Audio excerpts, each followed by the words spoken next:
नमस्कार, आर्यवर्त टाइम्स में आपका स्वागत है, जहां आप जानेंगे बिहार की 12 जुलाई की 7 बजे तक की सभी ताजा बड़ी खबरों के बारे में। उससे पहले एक नजर सुर्खियों की ओर। बिहार पुलिस में बड़ा फेरबदल, नई जिम्मेदारियों के साथ मैदान में उतरे अफसर।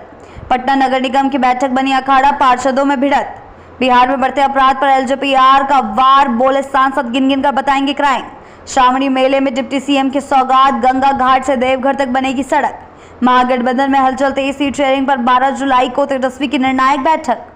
बढ़ते हैं खबरों की ओर विस्तार से। बिहार पुलिस में बड़ा फेरबदल, नई जिम्मेदारियों के साथ मैदान में उतरे अफसर। जी हां, बिहार पुलिस महकमे में एक बार फिर बड़ा प्रशासनिक बदलाव देखने को मिला है। इस बार 12 आईपीएस अधिकारियों समेत कुल 2 दर्जन पदाधिकारी का तबादला किया गया। संजय कुमार को सारण का ग्रामीण एसपी बनाया गया, वहीं शिखर चौधरी को कटिहार का नया एसपी नियुक्त किया गया। बढ़ते हैं अगली खबर की ओर। पटना नगर निगम की बैठक बनी अखाड़ा, पार्षदों में भिड़त। जी हां, पटना नगर निगम की बैठक बुधवार को उस वक्त हंगामेदार हो गई जब मेयर गुट के एक प्रस्ताव पर सहमति नहीं बन सकी। बहस इतनी बढ़ गई कि बाद गाली गलौज और हाथापाई तक पहुंच गई। पार्षदों ने एक दूसरे पर जमकर हमला बोला, यहां तक कि कुछ के कुर्ते भी फाड़ दिए गए।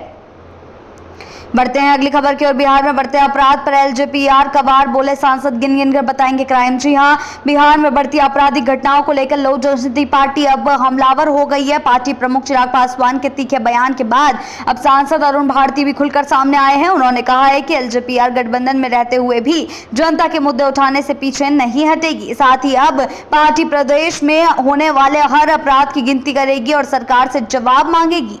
बढ़ते हैं अगली खबर की ओर। श्रावणी मेले में डिप्टी सीएम की सौगात, गंगा घाट से देवघर तक बनेगी सड़क। जी हां, भागलपुर के सुल्तानगंज में लगने वाले प्रसिद्ध श्रावणी मेले का उद्घाटन डिप्टी सीएम सम्राट चौधरी ने किया। इस खास मौके पर उन्होंने कांवड़ियों के लिए बड़ी घोषणा करते हुए गंगा घाट से लेकर देवघर तक सड़क निर्माण का ऐलान किया। साथ ही उन्होंने बताया कि अगुवानी पुल अब सुपर स्ट्रक्चर मॉडल पर बनेगा और इसका कार्य 18 महीने में पूरा कर लिया जाएगा।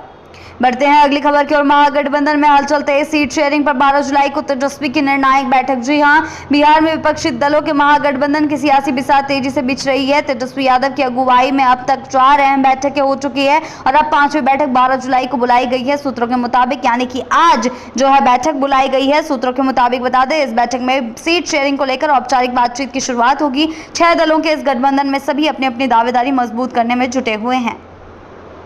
बढ़ते हैं अगली खबर की ओर। पटना में 16 जुलाई को लगेगा नियोजन मेला, युवाओं के लिए सुनहरा मौका। जी हां, राजधानी पटना के ज्ञान भवन में 16 जुलाई को नियोजन मेला आयोजित किया जाएगा, जिसमें 18 से 45 वर्ष तक के युवाओं को भाग लेने की अनुमति दी गई है। इस मेले में 8वीं पास से लेकर स्नातक तक के शिक्षित युवा हिस्सा ले सकते हैं। खासतौर पर कौशल युवा प्रोग्राम से जुड़े युवाओं को रोजगार के अच्छे अवसर मिलने की उम्मीद है। मेले में विभिन्न कंपनियां और संस्थान भाग लेंगी जो अलग अलग क्षेत्रों में नौकरी और प्रशिक्षण के अवसर उपलब्ध कराएंगी।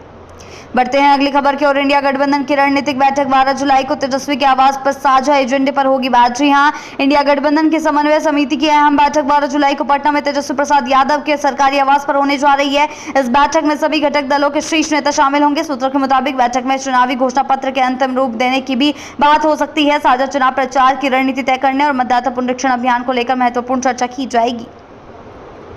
बढ़ते हैं अगली खबर की ओर। श्रावणी मेले में कांवरियों के लिए मुजफ्फरपुर में खास इंतजाम, यातायात में बदलाव। जी हां, सावन की शुरुआत होते ही मुजफ्फरपुर में श्रावणी मेले को लेकर प्रशासन पूरी तरह सतर्क हो गया है। कांवड़ियों की सुरक्षा और सुविधा को देखते हुए विशेष व्यवस्था की गई है। 4 सोमवारी को लेकर शहर के यातायात में बड़ा बदलाव किया गया है। भारी वाहनों के प्रवेश पर प्रतिबंध लगाया गया है ताकि कांवड़ यात्रा में किसी प्रकार की बाधा न आए।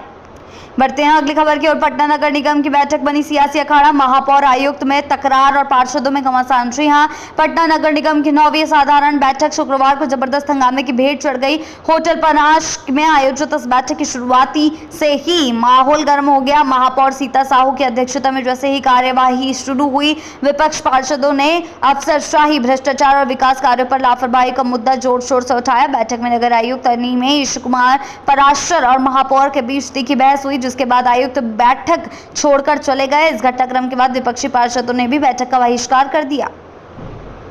बढ़ते हैं अगली खबर की ओर। सर्वे के बहाने सोने की चेन लूट, मुजफ्फरपुर में दिन दहाड़े वारदात से सनसनी। जी हां, मुजफ्फरपुर के पारू में लुटेरों ने अब नया तरीका अपनाया है। खुद को शौचालय सर्वे कर्मी बताकर 2 बाइक सवार बदमाश एक महिला के घर में घुसे और दिन दहाड़े गले से सोने की चेन छीनकर फरार हो गए। घटना ने इलाके में हड़कंप मचा दिया है। अब अपराधी सरकारी योजनाओं के आड़ में वारदात को अंजाम देने लगे हैं। बढ़ते हैं अगली खबर की ओर। वोटर वेरिफिकेशन पर गरजे पप्पू यादव, चुनाव आयोग को बताया भाजपा आरएसएस का चपरासी। जी हां, झाझा में भव्य स्वागत के बाद सांसद पप्पू यादव ने मीडिया से बातचीत में वोटर वेरिफिकेशन को लेकर बड़ा सवाल बोला है। चुनाव आयोग पर भाजपा और आरएसएस का चपरासी बनने का आरोप लगाते हुए कहा है कि बिहार के 92% लोगों के वोटिंग अधिकार छीनने की साजिश है। उन्होंने सवाल उठाया कि देश भर में काम कर रहे बिहारियों का सर्वे आखिर कैसे होगा। पप्पू यादव ने आधार की मान्यता रद्द करने की भी नाराजगी जताई। बढ़ते हैं अगली खबर की ओर। सराय रंजन में टक्कर, दिलचस्प जातीय समीकरण बनाम विकास की जंग। जी हां, बिहार की सराय रंजन विधानसभा सीट पर 2025 का चुनाव बेहद रोचक होने जा रहा है। यादव, कुर्मी, ब्राह्मण और मुस्लिम बहुल मतदाता यहां निर्णायक भूमिका में है। अब तक जेडीयू को कुर्मी और कुछ यादवों का समर्थन मिलता रहा है, जबकि आरजेडी अपने पारंपरिक M-22 समीकरण पर टिकी रही है। जी हां, पिछले 3 चुनावों में जेडीयू के विजय कुमार चौधरी ने यहां लगातार जीत दर्ज की है, लेकिन हर बार जीत का अंतर घटाया गया है। इस बार अब देखना ही होगा 2025 में ये सीट केवल जातीय समीकरणों की नहीं बल्कि विकास नाम असंतोष के बीच सीधी भिड़ंत का मैदान बनने जा रही है।